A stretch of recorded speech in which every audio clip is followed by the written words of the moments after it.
નમસ્કાર મિત્રો, મારી યુટ્યુબ ચેનલમાં ફરી એકવાર આપનું હૃદયપૂર્વક સ્વાગત છે। આજનો ટોપિક છે મિત્રો કે દાઢની અંદર દુખાવો ઉપડે તો આજે હું તમને એક એવો ઘરેલું ઉપાય બતાવું જેનું મેં મારી બોડી ઉપર પ્રયોગ કર્યો અને છેલ્લા 5 વર્ષથી આજ દિવસ સુધી મારી દાઢમાં દુખાવો ઉપડ્યો નથી।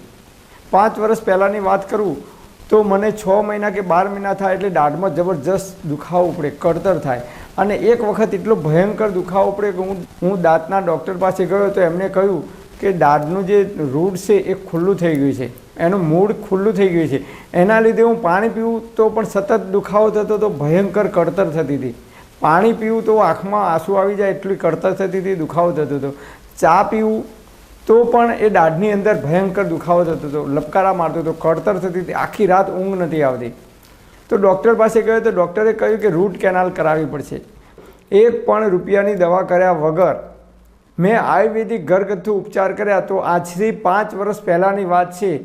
મારી દાઢમાં રૂટ કેનાલ કરાયા વગર, કોઈપણ પ્રકારની દવા લીધા વગર મેં જે ઘરેલું ઉપાય કર્યા જેનું આયુર્વેદના ઋષિઓએ અદ્ભુત વર્ણન કર્યું છે આયુર્વેદના ગ્રંથોની અંદર, એ ઉપચાર મેં ઘરેલું કર્યો તો આજ દિવસ સુધી મારી દાઢમાં દુખાવો થયો નથી, કળતર થઈ નથી કે દાઢમાં સડો પણ આવ્યો નથી।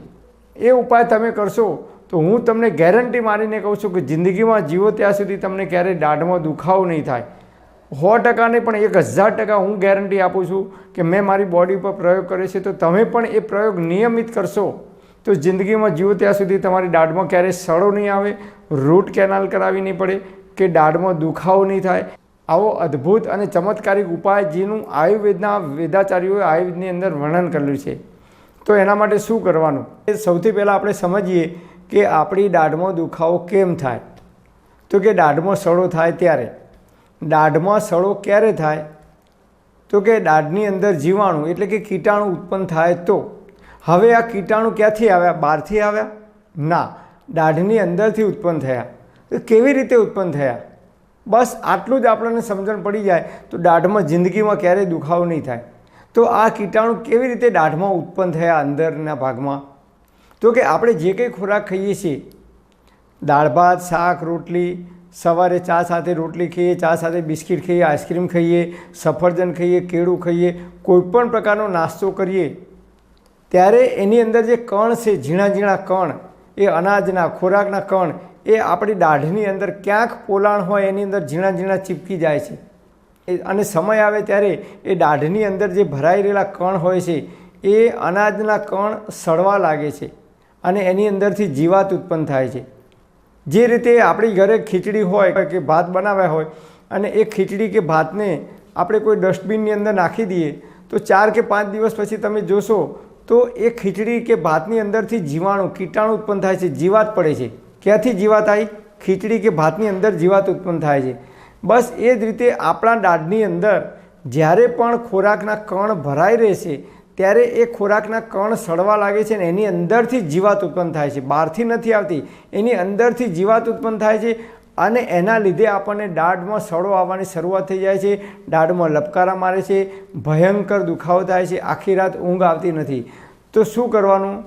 તો એના માટે દાઢમાં જિંદગીમાં જીવો ત્યાં સુધી દાઢમાં ક્યારેય સડો ના થાય તો એના માટે શું કરવાનું? તો કે દાઢની અંદર ખોરાકના કણો ભરાઈ ના રહે એટલું ધ્યાન રાખવાનું। તો દાઢમાં ખોરાકના કણો ભરાઈ ના રહે તો એના માટે શું કરવાનું? દરરોજ નિયમિત તમે કોઈ પણ વસ્તુ ખાઓ, સવારે ચા નાસ્તો કરો, સફરજન ખાઓ, કેળું ખાઓ, આઈસ્ક્રીમ ખાઓ, શ્રીખંડ ખાઓ, કોઈ પણ વસ્તુ તમે ખાઓ મોઢાની અંદર કે તરત જ બરાબર પાણીથી, ચોખ્ખા પાણીથી બરાબર કોગળા કરી લેવાના। તમારે જોવું હોય તો તમે બપોરે ભોજન કર્યા પછી મોઢાની અંદર પાણી લઈ અને આ રીતે તમે 5-6 વખત કોગળા કરશો એટલે તમારા મોઢાની અંદર જે ઝીણા ઝીણા કણ ભરાઈ રહ્યા હોય તાજે તાજા એ તમામ નીકળી જશે। એટલે બરાબર મોઢામાં આગળીથી દાંત સાફ કરી અને બરાબર 5 થી 6 વખત કુલ્લા કરવાના એટલે કે કોગળા કરી અને બહાર થૂંકી દેવાનું તો જેટલા પણ દાઢની અંદર કણ ભરાયા છે ખોરાકના તમામ નીકળી જશે। બસ આટલું યાદ રાખવાનું। ચા પીવો, આઈસ્ક્રીમ ખાધી, કેળું ખાધું, સફરજન ખાધી, ચણા ખાધા, સિંગ ખાધી, કોઈ પણ વસ્તુ મોઢામાં મૂકીએ કે એ ખાઈ રહ્યા પછી તરત જ એક જ વસ્તુ યાદ રાખવાની જીવો ત્યાં સુધી કે ચોખ્ખું પાણી લઈ અને મોઢું સાફ કરી દેવાનું, બરાબર કોગળા કરી અને સાફ કરી દેવાનું। તો ચણા ખાધા છે તો ચણાના પણ જે રચકણો છે એ પણ ભરાઈ રહેલા બહાર નીકળી જશે।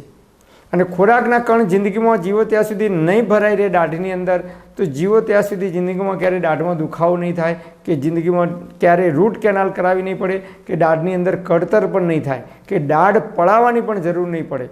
તમે સવારે ઉઠીને તમે ટૂથપેસ્ટનો ઉપયોગ ના કરતા હોય, બ્રશ નહીં કરો તો પણ ચાલશે. હું તમને એક એવી અદ્ભુત ઔષધિ બતાવું જેનું આયુર્વેદના વેદાચાર્યોએ આયુર્વેદની અંદર અદ્ભુત વર્ણન કર્યું છે. તો આ મારી પાસે છે લાકડાની ગાણીનું શુદ્ધ તલનું તેલ. તો આપણે તલના તેલના મોઢાની અંદર 5 મિનિટ સુધી કોગળા કરવાના.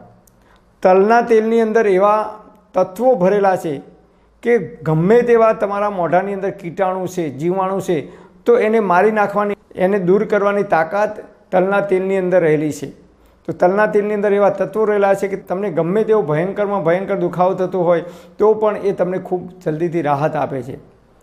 અથવા સવારે ઉઠીને ટૂથપેસ્ટનો ઉપયોગ ના કરવો હોય, બ્રશ ના કરવો હોય, તો તમારે 1 ચમચી જેટલું તેલ લેવાનું, એની અંદર અડધી ચમચી હળદર નાખવાની અને ચપટી સિંધવ મીઠું નાખવાનું.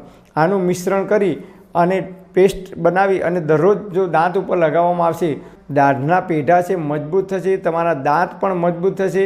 આ પેસ્ટ બનાવેલી તાજી દરરોજ લગાવવામાં આવે તો તમે જિંદગીમાં જીવો ત્યાં સુધી દાઢમાં ક્યારેય સડો નહીં આવે, કે રૂટ કેનાલ કરાવવાની જરૂર નહીં પડે, કે દાઢ પડાવવાની પણ જરૂર નહીં પડે.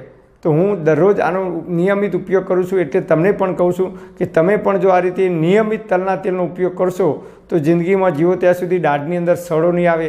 પણ એક વાત ખાસ યાદ રાખવાની, કોગળા કરવાનું ક્યારેય ભૂલવાનું નહીં. કોઈ પણ વસ્તુ ખાઈએ કે તરત જ એ ખાધા પછી તરત બરાબર મોઢું સાફ કરી દેવાનું. તો આ રીતે આપણે થોડી કાળજી રાખીશું તો જ્યાં સુધી જીવીશું ત્યાં સુધી દાઢમાં સડો નહીં થાય, રૂટ કેનાલ કરાવવી નહીં પડે, કે દાઢને પડાવવાની પણ જરૂર નહીં પડે. પરમપિતા પરમાત્મા આપ સર્વેને તંદુરસ્ત અને નિરોગી રાખે એવી હૃદયપૂર્વક મારી પ્રાર્થના. Thanks for watching my video. Thank you.